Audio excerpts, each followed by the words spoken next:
ભક્ત મહારાજની જય. આ વિશ્વકર્મા સોસાયટીની અંદર ખરેખર આ નટુરામ મહારાજ છે. ધન્યવાદ કહો. ત્યારે જે રીતે કે એક વક્તા પુરુષ છે ને, નટુરામ મહારાજ એક વક્તા પુરુષ છે. જે મહાભારતની અંદર યોદ્ધા તો બધા ઘણા હતા. મહાભારતમાં યોદ્ધા તો બધા ઘણા હતા, પણ કેવળ બીડું તો કોને આપવામાં આવ્યું? કૃષ્ણને બીડું આપવામાં આવ્યું. બીડું કોને આપવામાં આવ્યું? ફક્ત કેવળમાં કૃષ્ણને અપાયું. નકર ભીષ્મ પિતા હતા ને, દ્રોણાચાર્ય પણ હતા. આવા અનેક યોદ્ધા હતા, પણ છતાં બીડું કોના હાથમાં આવ્યું? કૃષ્ણના હાથમાં આવ્યું. કેમ કે એ વક્તા પુરુષ હતા. કોણ હતા? વક્તા પુરુષ હતા. એમ વક્તા પુરુષ આપણા નટુરામ મહારાજ આ જગતની અંદર સંતો આપણને એન કેન પ્રકારે પોતે પોક્યા અને આપણને પણ પોકાડવા મળે કે ભમરી રે જીવી જેની ભાવના પોતાના રૂપ જોઈને રાજી થાય. એમ આપણને સંતો રાત દિવસ મહેનત કરી, ઉજાગરા કરી, અને ક્યારે આ જગતના જીવો આમાંથી ઉગડ્યા. એટલે કીધું કે ખન ખન જલે અંગાર, આ જગતમાં સંત ના હો તો જલ જાતો આ સંસાર. આ જગતની અંદર સંત છે ને, એક સંત જ આ જગતની અંદર એવો છે. એટલે જેટલું બને એટલું વહેલાસર, હમણાં આપણે કીધું કે જેટલું બને એટલું વહેલાસર સંતોના ચરણોમાં જતું રહેવું જોઈએ. પણ આ જગતની અંદર આપણે બધું જાણી શકીએ છીએ. આ જગતની અંદર કોઈ એવું વસ્તુ નથી કે આપણે નથી જાણતા. અત્યારે તો ગૂગલ થઈ ગયું. ગૂગલની અંદર કોઈ પણ પ્રશ્ન કરવો હોય, આપણો વળવો હોય, સમજવો હોય, તો એની અંદર આપણને મળી રહે આપણે. અત્યારે મેપ ખોલો એટલે પેલા એ ગૂગલ ખોલો તરત જવાબ એનું મળી જાય. પણ આ જગતની અંદર ફક્ત એક જ જગતની અંદર જવાબ આપણને ના મળે.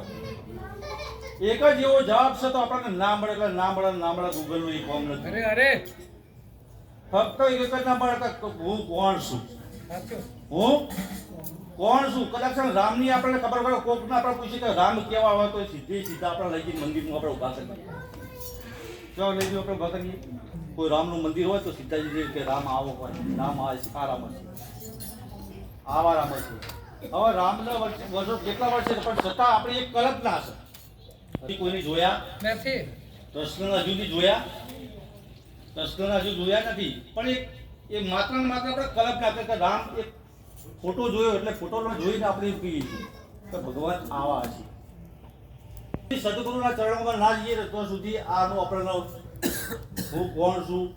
કેમ કે મુગલાની અંદર કસ્તુરી છે, પણ મુગલો બહાર ગોતું ગયો છે. એવું તમારા અંદર તમે પરમાત્મા તમારામાં છો, બીજે કોઈ છે નહીં. તમારામાં જ પરમાત્મા છે. જ્યાં સુધી સદગુરુના ચરણમાં જઈને આ પ્રશ્નનો ઉકેલ તમને ઓટોમેટિક મળી જાય. પછી તમે ગોતવા પરમાત્માને, તમે ભગવાનને ગોતવા નીકળો બધાનો. તમે ભગવાનને જેના પાછળ પડ્યા હતા, આજે કોઈ અયોધ્યા જાય, કોઈ ઓમ જાય, કોઈ તેમ જાય, બધે ફરતા હતા. તમે પછી ફરવાનું બંધ થઈ જાય. બધે ફરતા તે ફરવાનું આપણો બંધ થઈ જાય. કેમ કે ત્યારે તમને ખબર પડી જાય કે આ જો અત્યાર સુધી હું ફરતો હતો, આડાવડો ફરતો હતો ને, એ મારામાં છે ને, હું પોતે જ છું. જેને હું ખોરતો હતો એ હું પોતે જ છું. એટલે ગુરુના ચરણમાં આ વિશ્વની અંદર દરેકને જવાની જરૂર છે. શરૂઆતની અંદર તમે જુઓ તો શંકર ભગવાન પણ એ માળા ફેરવતા હતા.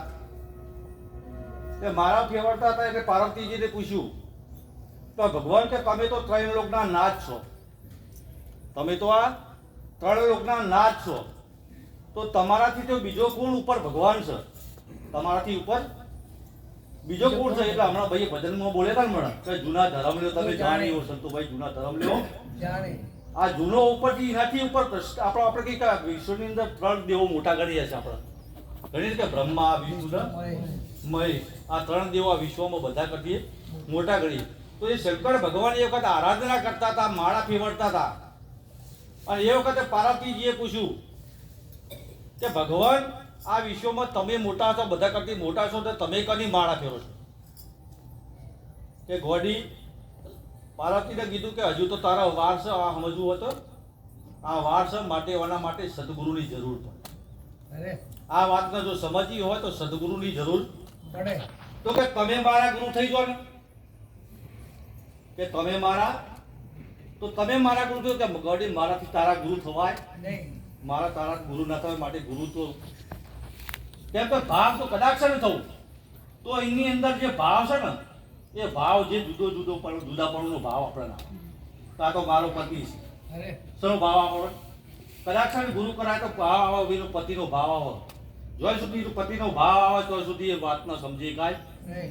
એ વાત ન સમજ કોઈના ભાઈનો ભાત આ ભાવ આવે નટુરામ મહારાજ છે પણ અત્યારે તો બધાને આપણે ભાવ આપણે નટુરામ મહારાજ અહીં આપણે જોઈએ છીએ શું એપિસોડમાં કદાચ છે ને આપણે નટુરામ મહારાજમાં આપણે શું જોઈએ છીએ કોઈ રૂપથી જોતા હોય શું જોતા હોય કે ભાઈ આ વિશ્વકર્મા સોસાયટીની અંદર નટુરામ મહારાજ પણ એ નટુરામ મહારાજના સ્વરૂપની કોઈને ખબર હોય નહીં. પણ નટુરામ મહારાજ શું એ સ્વરૂપની ખબર ના હોય તો સોસાયટીના સગામાં સોસાયટીની અંદર રહે છે એમ આપણા જુદા જુદા ભાવથી આપણે જોતા હોય પણ જે સ્વરૂપ છે એ પોતાનું સ્વરૂપ છે એ ભાવથી તો જોવા માટે લાખોમાં કરોડોમાં કોક હોય સાચું. આ સ્વરૂપને જોવું હોય તો લાખો કરોડોમાં ખૂબ. કોક હોય એ ભાવથી આપણે જોઈ શકીએ એટલે એના માટે કે ગુરુની જરૂર પડે તો રામ એટલા શંકર ભગવાનના પણ ગુરુની જરૂર પડે તો વિચાર કરો કે કાક ભૂષણજી એમના પણ ગુરુ હતા એમના પણ ગુરુ હતા કાક ભૂષણજી જોડે એમના ગુરુ કરાવવા પડ્યા હતા રામને પણ ગુરુની જરૂર પડી હતી કૃષ્ણ ભગવાનને પણ ગુરુની જરૂર પડી તો આપણને કેમ આપણને ગુરુની જરૂર જો આ વાત આપણે કરી કે ગુરુ ચરણે જતા રહો તો ઘણી વખત આપણે કહી કે હજુ તો મારો વાસ હજુ તો આપણે બસ. ઘણી વાર છે પરમાત્માને તમારે એક રતિ બારે એક 4 વાગ્યાનું સીટું છે પરમાત્મા કાનને તમારે કેટલું સીટું છે કોનને તમારે કેટલું છે આપણે કોનને ગોતવા માટે કોઈ આપણે રડતું કોનને ગોતવા માટે તો કદમ એટલે કીધું કે કોણ ચડ્યા કદમની ડાળ હેઠા ઉતરો નહીં. હા કદમની ડાળ આ કદમ છે આ કદમ છે ને આ કદમની ડાળ ગમણી આપણે ગમણી ગાતા ભજન છે કોણ ચડ્યા કદમની ડાળ હેઠા ઉતરવાના હવે કોણ ઉપર છે કે બીજે તો હોય છે કોણ સચ હોય ઉપર છે કે બીજે છે ઉપર છે ને પણ એને ઉતારવા આવે તો સદગુરુના ચરણોમાં જવું પડે એ વિના કોણ ઉતરેવા અરે અરે એ વિના કોણ હેઠા ઉતરેવા નથી એટલે પેલું કદમનું ઝાડ નહીં આ કદમને કીધું છે કે આ કદમની ડાળી આ કદમ ઉપર હવે એની અંદર આપણને જોવા હોય તો ફક્ત 4 વાગ્યાનો લમણો નડે છે શું નડે છે આપણને ચાલો.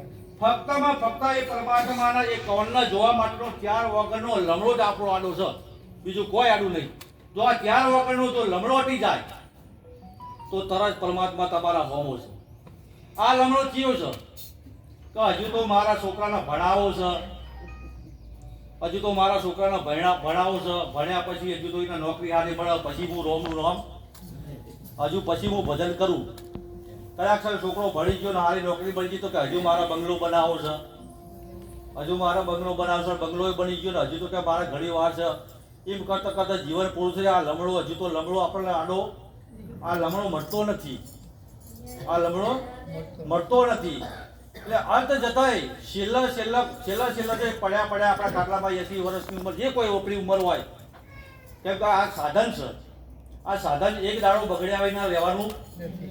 એક દાડો બગડ્યા વિનાનું રહેવાનું નથી એટલે જો સમી રીતે જો પરમાત્માનું ભજન કરી લઈએ સમી રીતે માનીએ તો બરાબર છે આ સંતો રાતો દિવસ પુકાર કરી કે આવા ખર્ચા કરી આપણને બોલાવી અને કે આવો આ પરમાત્માને તમે ઓળખી લો નટો મહારાજે આપણે કીધું હતું હમણાં ચેલેન્જ આપી દીધી કે તમને આપી હાલત બતાવી દીધું અને આજીવન માટે તમારો આજીવન માટે જો ના બતાવ્યું તો તમારું કામ આખી જીવન કરી નાખે અરે અરે આવો તો સંતો ચેલેન્જ આપી દે છે સંતો આવો તો ચેલેન્જ આપી દે છે તમને જો ના બતાવો તો એટલે સંતોનું કહેવું માનવું આ જગતની અંદર સંતોનું કહેવું